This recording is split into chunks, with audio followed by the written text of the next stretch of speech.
Em nome do Pai, e do Filho, e do Espírito Santo. Amém. Naquele tempo, Jesus tomou consigo Pedro, Tiago e João, seu irmão, e os levou a um lugar à parte sobre uma alta montanha, e foi transfigurado diante deles. O seu rosto brilhou como o sol, e as suas roupas ficaram brancas como a luz. Nisto apareceram-lhes Moisés e Elias conversando com Jesus. Então Pedro tomou a palavra e disse: Senhor, é bom ficarmos aqui. Se queres, vou fazer aqui 3 tendas, uma para ti, outra para Moisés e outra para Elias. Pedro ainda estava falando quando uma nuvem luminosa os cobriu com sua sombra. E da nuvem uma voz dizia: Este é o meu filho amado, no qual eu pus todo o meu agrado. Escutai-o. Quando ouviram isto, os discípulos ficaram muito assustados e caíram com o rosto em terra. Jesus se aproximou, tocou neles e disse: Levantai-vos e não tenhas medo. Os discípulos ergueram os olhos e não viram mais ninguém, a não ser somente Jesus. Quando desciam da montanha, Jesus ordenou-lhes: Não conteis a ninguém esta visão, até que o Filho do Homem tenha ressuscitado dos mortos. Palavra da salvação, glória a vós, Senhor. Meus irmãos e minhas irmãs, é com muita alegria que hoje eu quero dizer para você que hoje é domingo. Hoje é dia do Senhor. Provavelmente você deve estar se preparando para ir para a missa. Outros já devem ter participado, mas não deixem de participar da missa. É muito triste nós vermos muitas pessoas dizendo: eu faltei à missa porque estava com preguiça. Faltei à missa porque eu tive que ir para a roça. Eu faltei à missa porque fui me divertir. Faltei à missa porque fui para o churrasco. Nada poderá estar acima do sacrifício de nosso Senhor Jesus Cristo. Nada, nada, nada. Só se for um motivo de doença, só se for por motivo de morar em algum lugar que não tenha missa, mas por preguiça, ou porque eu encontrei uma situação de divertimento e por isso eu coloco o divertimento acima da grande obra de Deus, que é a nossa redenção, que acontece com o sacrifício de nosso Senhor Jesus Cristo. Isso não pode acontecer. A missa está em primeiro lugar. Amar a Deus sobre todas as coisas. Eis o que nós devemos fazer. Então, feliz de vós que participa da missa. Eu não estou dizendo que você não possa se divertir, que você não possa ir para uma praia no dia de hoje. É bonito a família ir para a praia, ir para algum canto, para poder descansar, mas é preciso santificar o dia. E o dia do Senhor se santifica com o sacrifício da Santa Missa. Aí as outras coisas, elas vêm em segundo plano. Então, não deixe de participar do sacrifício da Santa Missa no dia de hoje, porque hoje é o dia do Senhor. E hoje, de maneira especial, a igreja está celebrando essa festa, essa solenidade da transfiguração de nosso Senhor Jesus Cristo. O que é, na verdade, essa festa? O que é que ela tem de importância para todos nós católicos? A importância é a seguinte: os apóstolos, até então, Eles estavam ali diante de Jesus, eles conheciam Jesus como um grande mestre, um homem que fazia coisas maravilhosas, falava coisas bonitas, falava do reino dos céus. Eles tiveram experiências concretas, por exemplo, Jesus que transformou a água em vinho. Ali fala até que eles creram. Jesus que havia curado pessoas à distância. Mas eles concretamente, eles ainda não tinham a capacidade de estar ali e dizer: este é o Filho de Deus, ele é Deus, ele é o Messias esperado, ele é aquele que na primeira leitura, que está no livro do profeta Daniel, capítulo 7, de 9 a 10, e depois do 13 ao versículo 14, que fala da vinda do Filho do Homem, e que esse Filho do Homem, muitos, milhares e milhares e milhares de anjos e de pessoas estariam diante dele, adorando, glorificando, bendizendo. As profecias se referiam a essa pessoa. Os apóstolos, como eles eram judeus, eles tinham também essa esperança diante desse tal Messias que iria aparecer, que iria vir com poder e glória. Mas essa pessoa seria Jesus? Essa é a pergunta. Quem seria esta pessoa? Então os apóstolos estavam ali de forma pedagógica, porque Jesus estava aos poucos mostrando quem ele era, mas eles ainda não estavam assim tão cientes de que Jesus seria o tal Messias. E aí neste dia aconteceu algo fantástico.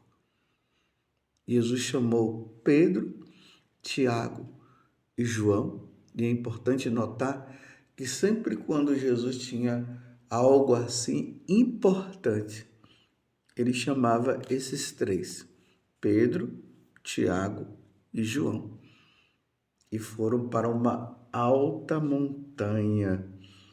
Aqui não diz o nome, mas a tradição depois vai dizer que essa montanha é o Monte Tabor. Eu já tive a experiência de estar lá no Monte Tabor e é uma coisa maravilhosa. E falando nisso, falando de experiência, queria até abrir um parênteses aqui. No próximo ano, em novembro, do dia 4 até o dia 16 de novembro de 2024, não é desse ano, é do próximo ano, eu e Vanus estaremos indo para a Terra Santa. Antes nós passaremos em Garabandal para ver essa extraordinária aparição de Nossa Senhora e depois iremos para a Terra Santa. E estando lá na Terra Santa, ali com os peregrinos, nós iremos estar neste local, aonde aconteceu esse momento maravilhoso, aonde aconteceu a transfiguração de nosso Senhor Jesus Cristo. Então tá aí o convite, é para o ano que vem. Se Deus quiser, dá para você se organizar e quem sabe poderemos viver essa experiência maravilhosa lá no Monte Tabor. As pessoas quando vão, que passam por essa experiência, ficam maravilhados. Fechando o parênteses, voltemos ao que eu estava falando. Só quis dizer isso para você perceber o quanto que é maravilhoso passar por essa experiência, que foi a experiência que os apóstolos tiveram. Então, diante daquele homem que tinha feito milagres e prodígios, de repente está ali Pedro, Tiago e João nesse monte, esse monte alto, dá mais ou menos 588 metros acima do nível do mar. Quando eles estão ali, porque foi um convite que Jesus fez para que eles pudessem rezar. Aí Jesus começa a mudar. A experiência é linda. Ali diz que Jesus foi transfigurado diante deles. Mateus 17, de 1 a 9, o versículo 2. E foi transfigurado diante deles. O seu rosto brilhou como o sol, e as suas roupas ficaram brancas como a luz. Nisto apareceram Moisés e Elias conversando com Jesus. Então, vejam só, o rosto de Jesus brilhou como o sol. E é preciso notar, meus irmãos, que quando eles falam que é como o sol, foi um brilho muito, muito, muito maior do que o sol. E as suas roupas ficaram brancas como a luz. O Evangelho de São Lucas diz que nenhuma lavadeira conseguia lavar a roupa e ficar tão branca como estava a roupa de Jesus. Isso é uma forma humana para dizer a grande experiência que eles tiveram com aquela pessoa de nosso Senhor Jesus Cristo. Agora, diante disto aqui, eles começam a entender, pelo menos os três, que eles não estavam diante de qualquer pessoa. Não era um mestre, não era um líder qualquer. Era muito mais do que isso. E para complementar a experiência que eles tiveram, eles ouviram do céu. Tá vendo? Vindo do céu. Não foi vindo de uma casa, não foi vindo de uma árvore, não. Vindo do céu. Uma voz dizia: Este é o meu filho amado, no qual eu pus todo o meu agrado. Então agora Deus Pai está revelando, mostrando para os três apóstolos que aquela pessoa que está ali é o filho dele. E se é o filho dele, se é o filho de Deus, é Deus, é o filho primogênito, é o Altíssimo, é aquele que recebeu todo o poder e toda a glória. Este é o meu filho amado, no qual eu pus todo o meu agrado, escutai-o. E aqui diz também, Pedro ainda estava falando quando uma nuvem luminosa o cobriu com a sua sombra. Essa nuvem luminosa, ela simboliza, ela mostra também a própria presença do Espírito Santo. Então aqui nós estamos diante do mistério da Santíssima Trindade. Pedro ainda estava falando como uma nuvem luminosa os cobriu com a sua sombra. E da nuvem uma voz dizia: Este é meu filho amado, no qual pus todo o meu agrado, escutai-o. Agora, Deus Pai, que se revela, e o Espírito Santo que está ali diante de Jesus, aqui está o mistério da Santíssima Trindade. A base da vida católica está aqui. Nós adoramos um Deus único em três pessoas distintas: o Pai, o Filho e o Espírito Santo. E o convite a este escutai-o. Olha, meus irmãos, a quem nós devemos escutar é Jesus. Aqui tem uma diferença de Jesus para qualquer líder religioso. Se você for olhar assim, qualquer líder de uma religião, você vai observar o seguinte, que eles tiveram uma experiência com alguma coisa, com alguma situação. Tanto que na primeira leitura, que está na segunda carta de São Pedro, do versículo 1, capítulo 1, melhor, né? Me desculpe eu ter errado. Segunda carta de São Pedro, capítulo 1, do versículo 16 a 19. Pedro, ele fala bem assim, caríssimos. Está falando para mim e para você. Ele estava falando para os cristãos que estavam sofrendo, que estavam na diáspora, que estavam na Ásia, sofrendo muito. Então agora Pedro está consolando eles e está dizendo assim, caríssimos, não foi seguindo fábulas habilmente inventada que vos demos a conhecer o poder e a vida de nosso Senhor Jesus Cristo. Tá vendo? Não foi através de fábulas, não foi através de uma pessoa que contou lá, eu vi isso, eu vi aquilo. Não. Ele está dizendo que ele teve uma verdadeira experiência com nosso Senhor Jesus Cristo. E veja o que é que ele vai dizer. E a vinda, o poder que vos fiz conhecer de nosso Senhor Jesus Cristo, mas termos sido testemunhas oculares. Deixa eu ler de novo o versículo aqui para ficar mais claro para nós. Caríssimos, não foi seguindo fábulas habilmente inventadas que vos demos a conhecer o poder e a vinda de nosso Senhor Jesus Cristo, mas sim por termos sido testemunhas oculares da sua majestade.